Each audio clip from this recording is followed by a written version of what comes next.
خبر قتل یک دختر 5 ساله توسط یک نوجوان در ایران واکنش‌های زیادی در شبکه‌های اجتماعی به همراه داشته.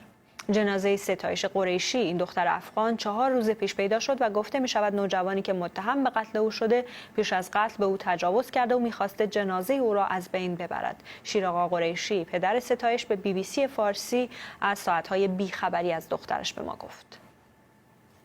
من هرچی گشتم این فامیلا اومد، اینا همه پیدا نکردیم. این بود از کلانتری ما دو گزارش دادیم و گفت حالا یه ساعت دیگه هم بگردیم، شد خونه این فامیلا رفته باشه از این حرفا دیگه. گفتم باش، اونا گزارش گرفت و رفت. ما یه ساعتی که 2 ساعت دیگه هم بگشتیم نزدیک غروب شده بود دیگه پیدا نشد. من رفتم کلانتری گزارش شد دادم، پرونده شد بسکنم داد، پرونده رو با ما که بردیم به آگهی.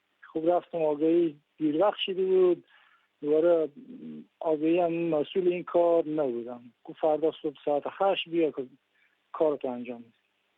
ساعت 8 صبح رفتم، اونا کارم رو انجام داد، پرونده رو کامپیوتر و پرونده ما درست کرد و بالا شما به دنبالش باشیم، ما هم هست.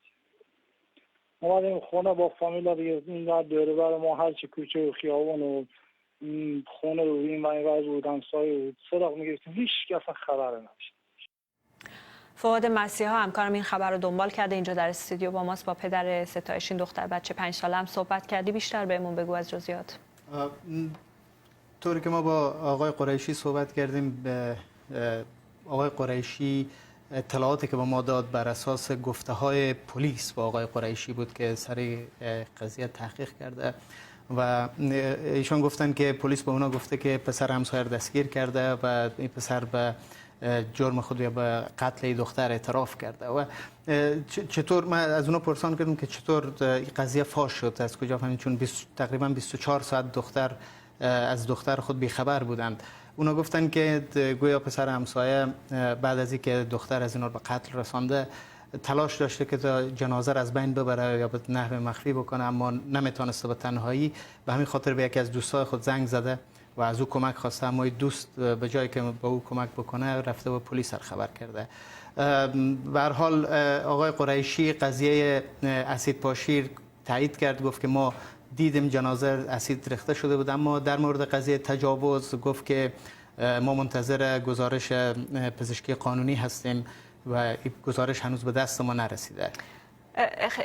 واکنش‌های بسیار زیادی رو در شبکه‌های اجتماعی برانگیخته. شما واکنش‌ها رو دنبال کردیم، به ما بگو. بله، از تقریبا از 2 روز گذشته حجم گسترده‌ای از واکنش‌ها در شبکه‌های اجتماعی بوده نسبت به این خبر و همچنین کمپین‌های راه افتاده در شبکه‌های اجتماعی مثل فیسبوک و تلگرام با هشتگ من ستایش هستم که مردم می‌خواهند که قضیه به صورت عادلانه و درست بررسی بشه و در واقع هدف کمپین بیشتر دادخواهی برای دختر است. و خب ما شمار زیاد عکس و مطلب هم حتی به فیسبوک و ایمیل BBC رسیده از کاربرا در این مورد.